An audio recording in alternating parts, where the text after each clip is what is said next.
시청자 여러분 안녕하십니까? 그곳이 알고 싶다입니다. 얼마 전 한 통의 제보를 받았습니다. 울산 장생포 앞바다에서 괴이한 울음소리가 들린다는 것이었습니다.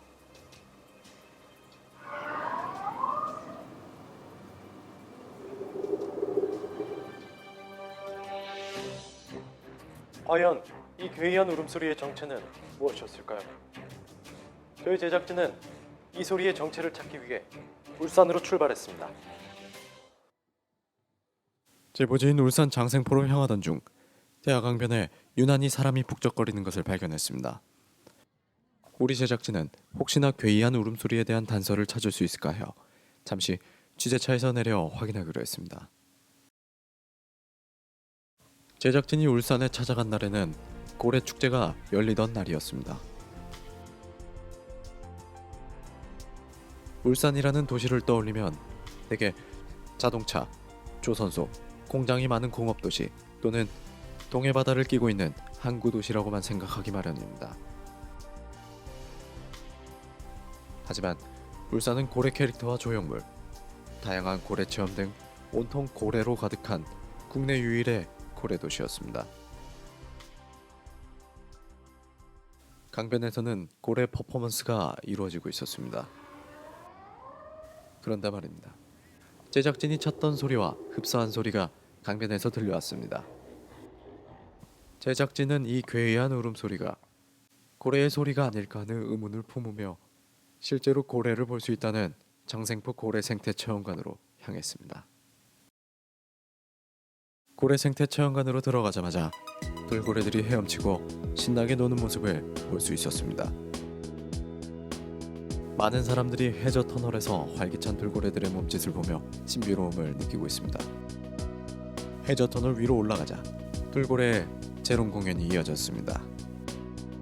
사람과 교감하며 손도 잡고 입맞춤도 하는 이 모습은 고래에 대한 울산 사람들의 사랑을 느끼게 했습니다. 그러나 돌고래의 울음소리는 우리가 찾는 그 소리가 아니었습니다. 도대체 울산에서 들려온 그 괴이한 울음소리는 무엇이었을까요?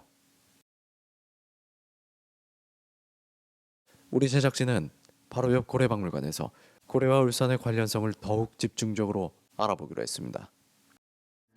고래박물관에는 고래의 실제 골격 모형부터 몇십 년 전 고래잡이를 했던 문서와 유물들이 전시되어 있었습니다. 또한 울산 방구대 암각화에서 세계 최초로 고래잡이를 했던 모습을 발견할 수 있었습니다. 문자를 기록하기도 전인 선사시대부터 고래와 울산은 함께 해온 것입니다.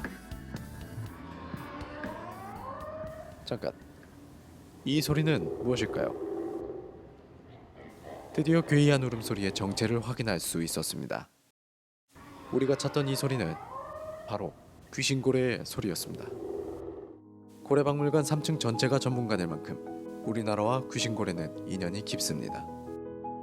1912년 미국의 한 탐험가가 우리나라에서 귀신고래를 처음으로 발견하면서 귀신고래는 유일한 한국계 고래가 되었습니다. 귀신고래라는 이름은 해안 바위 사이에 머리를 세우고 있다가 사람이 다가가면 귀신처럼 사라진다 해서 그렇게 불렀다고 합니다. 귀신고래는 이름 따라 생김새도 참 특이한데요. 태어날 땐 짙은 회색빛으로 태어나 회색고래라고도 불리지만 살면서 상처가 난 것처럼 몸에 기생하는 따개비 때문에 그 모습이 얼룩덜룩하게 변한다고 합니다.